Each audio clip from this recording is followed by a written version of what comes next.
अमन का शहजादा शहजादा prince of peace prince of peace prince of peace prince of peace. Welcome back. Break के बाद प्रिंस ऑफ पीस में आपको खुशामदीद। आज जिस मौजू पर हम बात कर रहे हैं वो मसीह का कफ़ारा है, मसीह की सलीब है। और जैसा कि शुरू में डॉक्टर कैसर जूली साहब ने फरमाया कि अगर हम यीशु मसीह की सलीब को समझना चाहते हैं तो यीशु मसीह की क़यामत को भी समझना होगा। और जब हम यीशु की सलीब और क़यामत दोनों को देखेंगे तो फिर हमें इसकी समझ आएगी। मज़ीद जानेंगे, सीखेंगे डॉक्टर साहब से। जी डॉक्टर साहब, कफ़ारे के बारे में बहुत सारे सवालात हैं। लोग कहते हैं कि यीशु मसीह को मसलूब नहीं किया गया, उसकी जगह किसी और को, हम शक्ल को, सिपाही को, वगैरह वगैरह। लोग नहीं चाहते कि मसीह को सलीब के साथ जोड़ा जाए।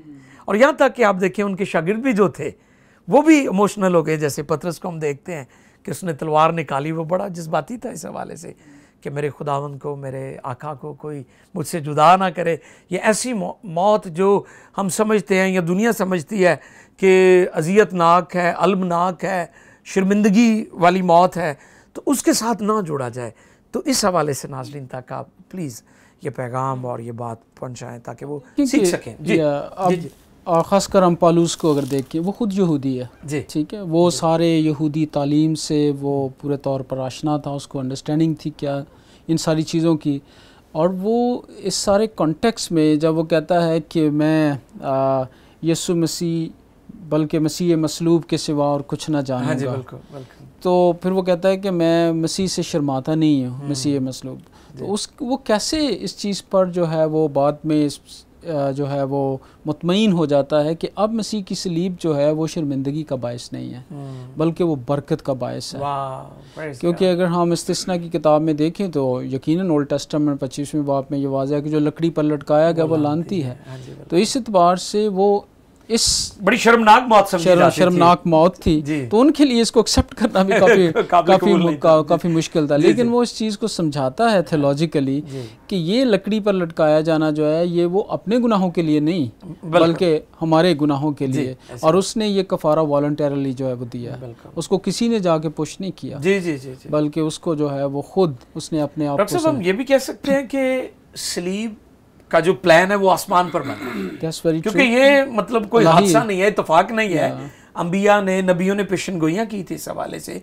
जब हम ओल्ड टेस्टमेंट में देखते हैं तो जगह जगह हम देखते हैं कि अंबिया ने यीशु मसीह की मसलूबियत के बारे में तालीम दी। और इसीलिए कि जब क़यामत तक नहीं पहुंचे ना मसीह खुदावंद, तो शागिर्दों के लिए भी इस भेद को समझना बहुत मुश्किल था। सही। वो जब स्लीप पर लटकाया तो उन्होंने सोचा कि गेम तो अब खत्म हो, गेम इज ओवर। तो वो फिर वापस गए थे, दरवाजे बंद कर लिए और वापस कहीं चले गए अपने अपने कामों पर। लेकिन जब उन्होंने जिंदा मसीह को देखा तो फिर उसके मिशन को अंडरस्टैंड किया कि ये खुदा का जो है वो मिशन था और इस मकसद के लिए वो इस दुनिया में जो है वो आया और इस मकसद को उसने पूरा किया।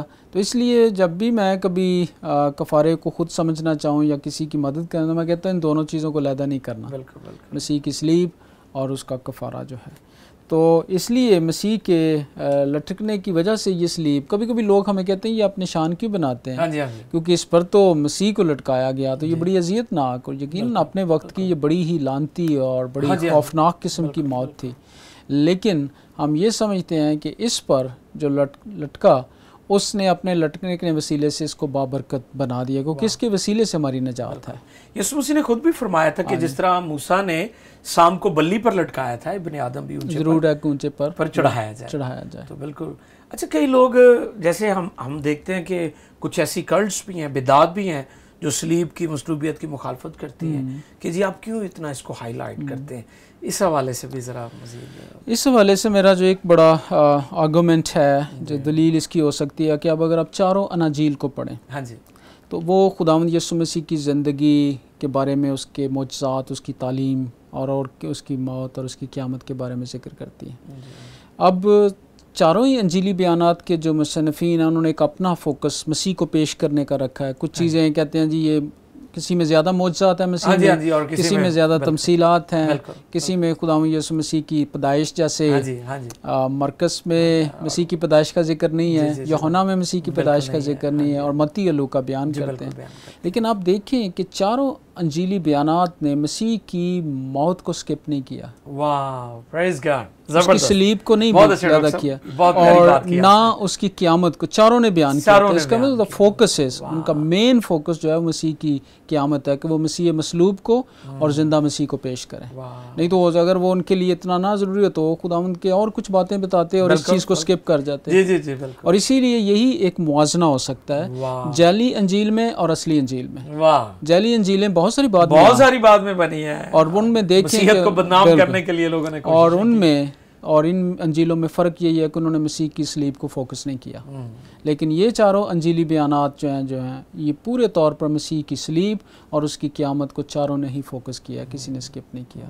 तो इसका मतलब है ये उनका सेंटर पॉइंट था, ये फोकस था कि ये स्किप नहीं करना। तो इस एतबार से हम समझ सकते हैं कि मसीहत का जो मेन वो एवेंजलिस्ट थे, वो मुबशर थे कि उन्होंने मसीह अपने अंजीली बयानात के वसीले से मसीह की खुशखबरी दी। तो वो अपनी खुशखबरी में से इसको उन्होंने नहीं मिटाया, तो इसका मतलब ये फोकस है। तो इसीलिए ये मसीह ही ईमान का हमारा ये सेंट्रलिटी है, ये उसका मरकज़ है। तो मसीह की सलीब को अगर और उसकी क़यामत को मसीह ईमान में से निकाल दिया जाए तो फिर डार्कनेस है, तारीकी है क्रिश्चियनिटी में, फिर नूर खत्म हो जाएगा, रोशनी खत्म हो जाएगी। और यही चीज़ जो है वो दूसरी मज़ाहिब से मसीहत को मुनफरद करती है। बिल्कुल, शुक्रगुजारी, ज़बरदस्त, बहुत अच्छे डॉक्टर साहब, बड़े अच्छे तरीके से बात कर रहे थे कि चारों अनाजील के अंदर हमें यीशु मसीह की मसलूबियत और उसकी क़यामत का जिक्र मिलता है, क्योंकि ये इंजील का मरकज़ी पैगाम है, बुनियादी पैगाम है।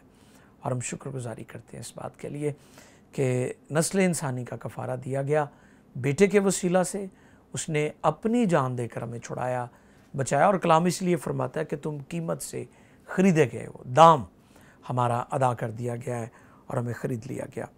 पास्टर नदीम, आप मज़ीद इस हवाले से क्या पैगाम देना चाहेंगे?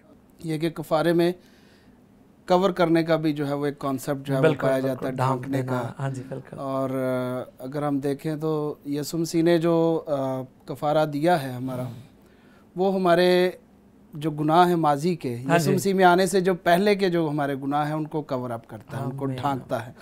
और अगर हम देखें तो कफ़ारे की आलमगीरियत जो है वो बहुत ज़्यादा, और ये हमेशा से हमेशा तक। ये ज़बरदस्त आपने बात की कि गुनाह अगर आलमगीर है तो मसीह का कफ़ारा भी आलमगीर है। गुनाह पूरी दुनिया में पाया जाता है, तो यीशु का कफ़ारा भी पूरी दुनिया के लिए। और इसकी जो इसमें एक और पहलू है कि यीशु मसीह ने, अगर हम उसके 7 सलीबी कलमात में से चौथे कलमे पर गौर करें तो उसको कफ़ारे का कलमा कहा जाता है। राइट। और उसमें जो छोड़े जाने का एहसास है वो इस कफ़ारे के लिए यीशु मसीह की जो बड़ी कुर्बानी है उसको पे जो है वो बयान करता है कि किस कदर बड़ी कुर्बानी उसने, खुदा बाप ने दी है।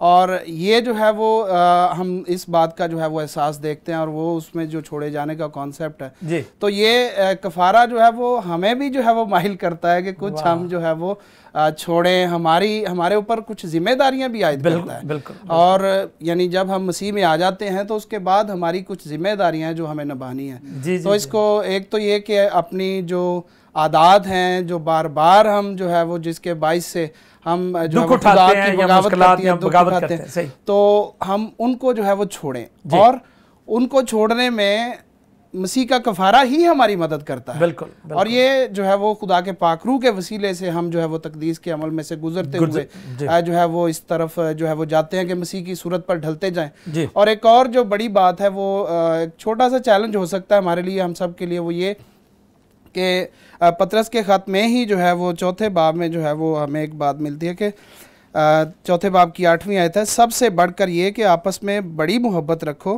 क्योंकि मोहब्बत बहुत से गुनाहों पर पर्दा डाल देती है। वाह। हमारी कम्युनिटी का, हमारी सोसाइटी का जिसमें हम रहते हैं, इसमें हम कवर करने की बजाय उसको ज्यादा उछालते हैं। बिल्कुल। और ये हम जो है वो चूंकि मसीह के मानने वाले हैं, मसीह के पैरोकार हैं, तो हमें कफारे को रिप्रेजेंट भी करना है अपनी लाइफ से कि हम जो है जिस तरह उसने हमें ढांप लिया, छिपा लिया है, हमें भी दूसरों के जो कमी घाटे उनको उन पर जो है वो कोशिश करनी चाहिए कि उछाले मत, ना उछालें, और किसी की इस्लाह करने की गर्ज से हम समझाएं जरूर, जी जी जी, लेकिन ये नहीं है कि हम जो है वो ढंढोरा पीट दें। तो ये जो है वो कफारे के ताल्लुक से हमें जो है वो कुछ जिम्मेदारी भी है कि हमें भी जो है वो मसीह के कफारे के रिस्पॉन्स में हमें इस बात को जाहिर करना है कि हम वाकई मसीह के मानने वाले हैं। और हमारे इर्द गिर्द बहुत सारे ऐसे लोग हैं जो कफारे को मानते ही नहीं है, मसीह की सलीब का इनकार करते हैं। तो हमें जो है वो कंप्रोमाइजिंग सिचुएशन में नहीं रहना।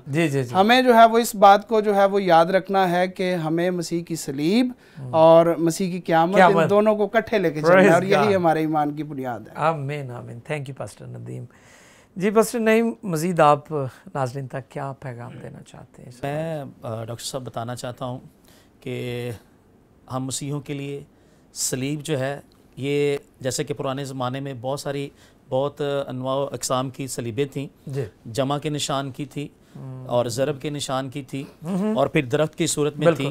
लेकिन जो सलीब यीशु मसीह ने ली है वो हम देखते हैं कि उस पर यीशु मसीह के बाजू जो ऐसे फैले हुए हैं। सही। और जो इस बात की इलामत है उनकी जो कफ़ारा बख्श मौत है वो हमें बता रही है कि मैंने दुनिया से इतना नहीं बल्कि इतना प्यार किया है। वाह, बाहें खोल दी, सारी दुनिया के लिए कि मैंने आपसे इतना नहीं है इतना प्यार किया है, और उन जैसा प्यार ना कोई कर सकता है ना कोई करेगा। और इस बात के लिए हम अपने मुनज्जी दो जहां की शुक्रगुजार हैं जिन्होंने ऐसी मोहब्बत हमसे की है। और हमारा फ़ख्र हमारे यीशु मसीह हैं, हमारा फ़ख्र उनकी सलीबी मौत है, कफ़ारा है। और जैसे कि दूसरा कुरिन्थियों उसका 10वां बाब उसकी 17वीं आयत में लिखा है, गर्ज़ जो फ़ख्र करे वो खुदावंद पर फ़ख्र करे। तो हम शुक्रगुजार हैं अपने मुनज्जी यीशु मसीह के लिए, उनकी कफ़ारा बख्श मौत के लिए जो उन्होंने सलीब पर जो है वो जान दी। और मेरी एक और बात जो है वो मैं आपके साथ से पहुँचाना चाहता हूँ कि ये सलीब जो थी पहले लानती निशान था, और जब यीशु मसीह सलीब पर मोए हैं तो ये मेरे और आपके लिए फतह का निशान बन गया है। वाह वाह वाह वाह, प्रेज गॉड, वंडरफुल। ये फतह का निशान है, फतह का निशान है। वाह, प्रेज गॉड, वंडरफुल, ज़बरदस्त। पास्टर नईम, आपने बहुत अच्छी बात की। ये फतह का निशान है। और जैसे डॉक्टर साहब शुरू में बता रहे थे कि यीशु की मौत ने इब्लीस को, जिसे मौत पर कुदरत हासिल थी, उसे मौत दे दी है। तो खुदा की शुक्रगुजारी हो इस बात के लिए कि यीशु की मौत ने मौत को मौत दे दी। तो मज़ीद हम जानेंगे डॉक्टर साहब से, डॉक्टर कैसर जूली साहब से। तो आइए जी डॉक्टर साहब। मैं स्लीप को ख़ास तौर से अभी पास्टर नईम भी इस पे बारे बात कर रहे थे, इसके अगर एंगल्स देखें, इसका जो जाविया है, इसके दो यानी वो कह सकते हैं बार्स हैं। एक उसका वर्टिकल है जिसको हम अमूदी कहते हैं, एक उसका हॉरिजॉन्टल है जिसको जो है उफ़की हम उर्दू में कहते हैं। तो ज़्यादा लोग आसानी से समझ जाते हैं जिसका वर्टिकल पार्ट। तो वर्टिकल जो है वो खुदा और इंसान के दरमियान जो दीवार है उसको उसने ऊपर से नीचे, खुदा और इंसान के दरमियान सुलह का ये कि कैसे सलीब पर खुदा और इंसान के दरमियान जो गुनाह की वजह से दीवार थी वो ख़त्म की गई। और इसका जो हॉरिजॉन्टल पार्ट है वो ये बताता है कि ये इंसानों के दरमियान सुलह, इंसान भी एक दूसरे से जुदा थे, यानी एक दूसरे से किस तरह से, यानी यहूदी और गैर अक़वाम का और कोई जो है वो इस फ़िरके में बटा हुआ है, कोई इसमें बटा हुआ है, लेकिन मसीह में आके कैसे जो है लोग जो हैं वो एक होते हैं। और इसको पौलुस रसूल ने इफिसियों के ख़त में बहुत अच्छा जो है वो खोलता है दूसरे बाब में। और फिर वो जो कहता है तुम जो पहले दूर थे जी, यानी गैर कौमों की तरफ वो इशारा करता है। ठीक है। और वो कहता है हम जो उसके नज़दीक थे, तो उसने कहा हमारी सुलह की जिसको दोनों को एक कर लिया है। यानी अब ना कोई यहूदी रहा है, ना कोई गैर कौम, ना कोई मर्द, ना कोई औरत। यानी ये जो हॉरिजॉन्टल पार्ट है इसके वसीले से मसीह की जो सलीब है उसने इंसानों की भी आपस में सुलह की। हम एक होते हैं, खुदा के साथ हमारी सुलह हुई है और फिर इंसानों के दिन। और सलीब का निशान इन दोनों बातों को याद दिलाता है कि इसका वर्टिकल हिस्सा और इसका हॉरिजॉन्टल क्या है, कि खुदा और इंसान के दरमियान भी एक सुलह हुई और फिर इंसानों के दरमियान भी जो है सुलह है। तो मसीह में जब एक हो जाते हैं तो इसलिए कहते हैं फिर वो सारी दीवारें आपस की जो हैं वो टूट जाती हैं, ख़त्म हो जाती हैं। तो फिर कोई ऊंचा कोई बड़ा नहीं है, सब मसीह में बराबर हैं, एक हैं। और ये सलीब का मुअज्ज़ा है। वाह वाह वाह, ये सलीब का मौजज़ा है, यही मौजज़ा है। और इसमें हम इस मौजज़े को एंजॉय करते हैं, वाह, इस बरकत को एंजॉय करते हैं। तो ये मैं समझता हूँ कि ईस्टर करीब है। हाँ जी। और हम ईस्टर के मौका पर सलीब को ख़ास तौर से और ज़्यादा समझेंगे, तो ये हमारे लिए एक मौका फराहम होता है कि हम सलीब की कुदरत को और इस मौजज़े को हम और बेहतर तौर से और गहरे तौर से समझ पाएँ। बिल्कुल बिल्कुल, ज़बरदस्त, बहुत अच्छे, बहुत अच्छे, वंडरफुल वंडरफुल। बहुत शुक्रिया डॉक्टर साहब, बड़ी अच्छी बात कर रहे थे डॉक्टर साहब कि ये सलीब का मौजज़ा है कि खुदा और इंसान के दरमियान और फिर इंसानों का आपस में खुदा ने फिर से मिलाप हुआ है। हम देखते हैं कि एक दूसरे के साथ फिर से जुड़ गए हैं, नफ़रतें ख़त्म हुई हैं और हम शुक्रगुजारी करते हैं। और मैं समझता हूँ कि जिस दिन यीशु मसीह ने सलीब पर जान दी है वो जश्न आज़ादी है, आज़ादी का दिन है, ठीक है। यानी जिस दिन यीशु मसीह ने अपने पाक लहू से, और फिर डॉक्टर साहब हम जब उस रात जब पहलौठे मारे गए हैं तो घरों की चौखटों पर खून लगाया गया, तो वहाँ पर भी कफ़ारे की तस्वीर हमें नज़र आती है। जैसे नईम साहब फरमा रहे थे कि जो इसका मतलब ऊपर से पहले चौखटों पर लगाया, फिर दाएं और बाएं लगाया गया, तो उसमें भी हमें सलीब की तस्वीर जो है वो नज़र आती है। और उस रात जो गारंटी थी वो खून था और बर्रे का वो लहू जो लगाया गया था, कफ़ारे के लिए दिया गया था, वो गारंटी थी उनके पास कि मौत का फरिश्ता वहाँ से। और इसमें देखिए कि ओल्ड टेस्टामेंट जो पुराना नामा जो है उसको अंग्रेजी में कहते हैं कि old testament points to Jesus, यानी उसमें वो इशारा करता है। और ये सारा जो जैसे कुर्बानियों का सारा सिस्टम है और ख़ासकर ये खून की है और फिर ईद फसा है, इस सारी चीज़ों से हम मसीह की कुर्बानी को बेहतर तौर से जो है वो समझ पाते हैं। तो ओल्ड टेस्टामेंट अगर हम पढ़ें पुराना नामा तो वो हमारी मदद करता है कि हम मसीह को और बेहतर तौर से जो है वो समझें, क्योंकि वो पॉइंट आउट करता है कि मसीह क्या है। और इस तरह से जो कफ़ारे का कॉन्सेप्ट है ईद फसा के मौका पर, और इसीलिए मसीह भी ईद फसा पर ही कुर्बान हुआ और फिर उसने कहा हमारा फसा भी अभी कुर्बान हुआ है, ताकि लोग उस कुर्बानी में से मसीह की कुर्बानी को समझें कि वो तो एक ख़ास कौम के लिए, खास लोगों के लिए, एक ग्रोह के लिए दी, लेकिन ये आलमगीर कुर्बानी है, ये सब इंसानों के लिए है। और इसमें ना एक अगर आप देखें कि इब्राहिम ने जो अपने बेटे की एक तरह की थी पेश किया, ठीक है ना, और फिर उसके बाद आगे चलकर हम इस फसा की कुर्बानी को जो है वो देखते हैं।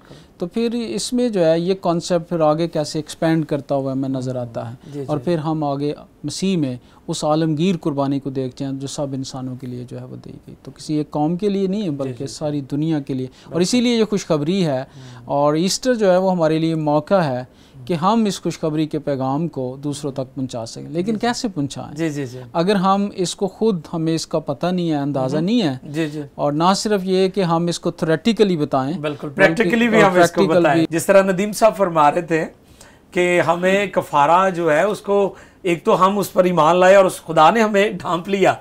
लिखा है कि जब यीशु ने चिल्लाकर जान दी तो सारी मतलब हर तरफ तारीकी छा गई। तो इससे मुराद यह है कि यीशु मसीह के कफ़ारे ने सारी नस्ल इंसानी को ढांप लिया है ताकि ग़ज़ब इलाही से बच सके। तो बिल्कुल उसी तरह आप फरमा रहे हैं कि यीशु मसीह का कफ़ारा आलमगीर है और सारी दुनिया के लिए। बिल्कुल, और इसीलिए ये खुशखबरी है, ये खुशखबरी है। और हर कोई इंसान, यानी ये किसी को इसकी कीमत अब नहीं अदा करनी, कीमत तो अदा कर दी गई है, अब सिर्फ हमें मसीह पर ईमान लाने की बात है। ये उसी तरह एक खादिम ने कहा कि निजात मुफ्त ज़रूर है मगर सस्ती नहीं है। बिल्कुल, हमें मुफ्त मिली है बिल्कुल, लेकिन खुदा ने इसकी कीमत अदा की है और यीशु मसीह ने उसकी पूरी कीमत।